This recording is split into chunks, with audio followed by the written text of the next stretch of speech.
경제적 자립을 위한 첫걸음은 절약입니다. 백만장자들이 꼽은 경제적 성공의 결정적인 요인 또한 절약이죠. 경제적으로 성공한 사람들은 하나같이 절약을 강조합니다. 소득이 아무리 늘더라도 지출이 통제되지 않으면 재정적으로 나아질 수 없기 때문이죠. 저도 그 사실을 잘 알기에 소득이 늘어도 절약하는 습관만은 유지하려고 항상 노력합니다.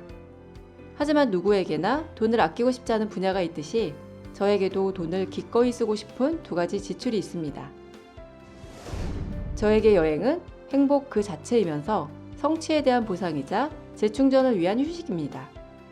그리고 후회 없는 삶을 사는 하나의 방법이기도 하죠. 사람들은 지난 일을 후회합니다. 사람이라면 누구나 많은 후회를 하면서 살아가죠. 대개 사람들은 한 일에 대한 후회보다 하지 않은 일에 대한 후회를 더 크게 느낀다고 해요. 영화배우 제커리 스콧은 나이가 들수록 해보지 않았던 것에 대해서만 후회한다는 것을 발견하게 될 것이다 라고 말했죠. 비록 후회 없는 삶을 사는 것은 불가능하겠지만 먼저 인생을 경험해본 사람들이 무엇을 후회하는지 알면 후회하는 일을 줄일 수 있어요.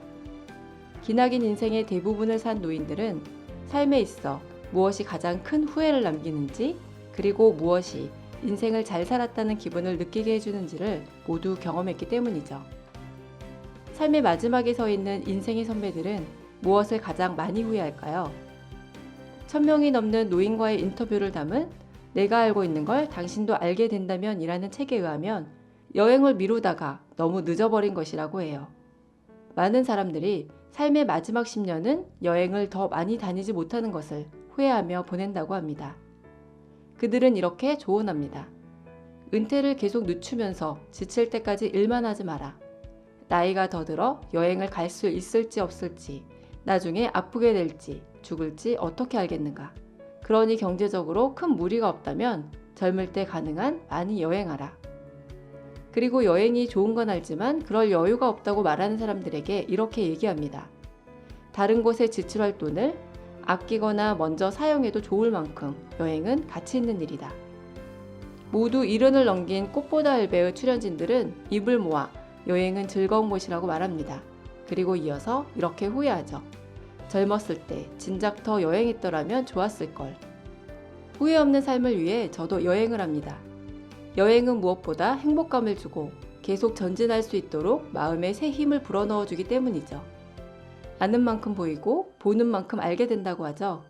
여행은 견문을 넓혀주고 넓혀진 견문은 새로운 투자 기회로 이어지기도 합니다. 오래전 제주 여행 때의 일이었어요. 이곳저곳을 돌아다니며 오랜 기간 머물다 보니 자연스레 바닷가의 땅값이 매년 폭등하고 있다는 걸 알게 되었습니다. 바다를 조망할 수 있는 땅의 가치를 알게 된 것이죠. 비록 바다가 보이는 땅에 투자하지는 못했지만 여행에서의 경험은 여행을 마치고 돌아왔을 때 강이 보이는 땅을 사게 되는 계기가 되었습니다. 그리고 지금 그 땅의 시세는 2배가 되었죠. 여행은 지출되는 돈보다 훨씬 더 많은 이익을 가져다 줍니다. 현재의 삶을 풍요롭게 해주고 계속 전진할 수 있도록 마음의 활력을 불어넣어주며 좋은 기회를 알아볼 수 있는 눈을 줍니다. 독서는 성공의 필수 조건입니다. 독서를 한다고 성공한다는 보장은 없지만 성공한 사람들 중에 독서를 하지 않는 사람은 찾기 힘들죠. 성공한 사람들 중에는 독서를 즐기는 수준을 넘어선 독서광들이 많습니다. 투자의 대가 워렌 버핏은 하루 일과의 3분의 1을 자료와 책을 읽는 데 썼다고 하며 90세가 다 된 지금도 여전히 하루에 500쪽의 책을 읽는다고 합니다. 어릴 적부터 책벌레로 유명했던 빌 게이츠는 자신의 성공 비결로 독서를 꼽으며 오늘의 나를 있게 만든 것은 동네 도서관이었고 나에게는 하버드 졸업장보다 독서하는 습관이 더 소중하다라고 말했습니다.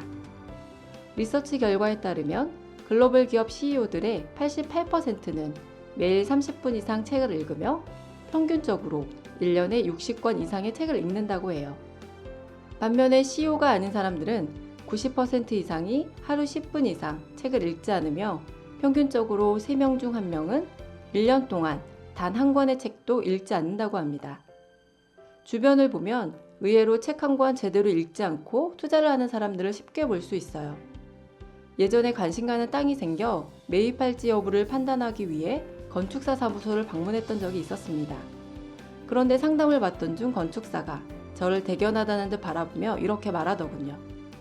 땅을 사기 전에 건축 상담을 받는 사람은 거의 없어요. 대부분 땅을 먼저 사버린 후에 찾아오더라고요. 많은 사람들은 재건축 아파트에 투자를 하면서도 대지 지분의 개념을 모르고 좋은 땅을 찾는다면서도 용적률과 건폐율의 개념조차 모릅니다. 심지어 건축이 가능한 땅인지조차 확인하지 않고 투자했다가 한참 후에서야 자신이 산 땅이 건물을 지을 수 없는 맹지라는 사실을 알고 후회하는 경우도 많죠. 많은 사람들이 책 한 권만 보면 쉽게 알 수 있는 기본 개념조차 모르는 상태로 깜깜이 투자를 해놓고서 큰 돈을 벌고 싶어 합니다. 그들이 원하는 결과를 얻지 못하는 이유죠. 독서는 꿈을 현실로 만들어주는 가장 강력한 수단입니다. 투자의 대가 워렌 버핏은 인생을 가장 짧은 시간에 가장 위대하게 바꿔줄 방법은 무엇인가? 라는 질문에 독서라고 대답했죠. 그래서 저는 좋은 책을 발견하면 절대 돈을 아끼지 않습니다. 책값보다 훨씬 큰 가치가 책 속에 있다는 걸 믿기 때문이죠. 투자 관련 커뮤니티를 보면 재테크 관련 책을 추천받은 사람들이 책을 빌려보겠다고 하는 경우들을 종종 보게 됩니다. 하지만 제 경험상 투자 관련 책을 빌려보는 것은 굉장히 비효율적인 행동입니다. 훌륭한 강의를 들으면서도 메모 한 줄을 남기지 않는 것과 같기 때문이죠. 시간이 지나면 머릿속에 남는 것이 아무것도 없기 때문이에요. 소설이나 수필, 인문, 역사와 같은 교양서적은 도서관에서 빌려봐도 괜찮습니다. 독서의 목적이 호기심을 해결하거나 교양을 쌓기 위한 것이기 때문이죠. 호기심이 채워졌거나 교양을 쌓았다면 그 역할을 다한 것이며 다시 볼 확률이 적고 시간이 지나 머릿속에서 책의 내용들이 사라진다 한들 손해볼 게 없기 때문입니다. 하지만 우리가 자기계발이나 재테크 서적을 읽는 이유는 호기심을 해결하거나 교양을 쌓기 위해서가 아닙니다. 저자로부터 성공 비결이나 투자 노하우를 배워 경제적으로 더 나아지기 위해서죠. 책에서 얻은 지식과 지혜를 얼마나 잘 활용하느냐에 따라 수익이 달라지고 나아가 인생이 달라집니다. 그래서 저는 자기계발이나 투자 관련 서적을 읽을 때는 반드시 사서 읽습니다. 책을 읽어가면서 중요한 부분에 밑줄을 긋고 조금 더 인상 깊은 부분은 페이지에 귀퉁이를 접거나 포스트잇을 붙이고 읽다가 아이디어가 떠오르거나 생각을 정리하고 싶어지면 여백에 메모를 합니다. 그래야 책에서 얻은 지식을 제대로 활용할 수 있기 때문이에요. 원하는 것을 성취할 수 있는 가장 빠른 방법은 그 분야에서 성공한 사람들을 찾아 그대로 따라하는 거예요. 다행스럽게도 성공한 사람들 중에는 책을 통해 자신의 성공 비결을 아낌없이 알려주는 사람이 많습니다. 우리는 그저 그들이 알려주는 노하우를 읽고 실천하기만 하면 되는 것이죠. 15,000원이라는 책값은 배움의 대가치고는 오히려 너무 싼 가격입니다. 책에서 얻는 노하우를 실전에서 활용하면 책에서 얻은 지식이 그대로 수백만 원, 수천만 원, 수억 원의 자산으로 변하기 때문이죠. 하지만 사람들은 바빠서 책 읽을 시간이 없다고 말하거나 술값은 내면서도 책값은 아까워합니다.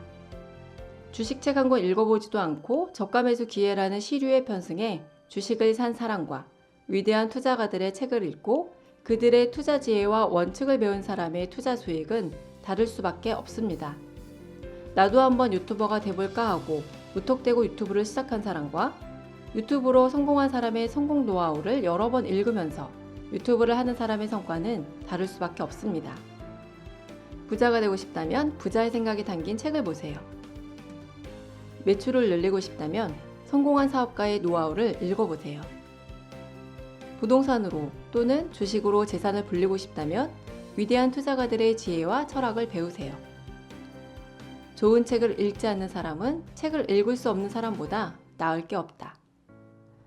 나는 여행을 시작한 이래 하반신 마비 환자들, 청각장애자들, 나이 든 사람과 애딸린 싱글맘들, 집을 소유한 사람들이나 가난한 사람들을 죄다 만나왔지만 그들은 모두 여행하기 어려운 100만 가지 사소한 이유를 찾는 대신 긴 여행이 인생을 변화시키는 아주 훌륭한 이유들을 찾아 나서고 있었다.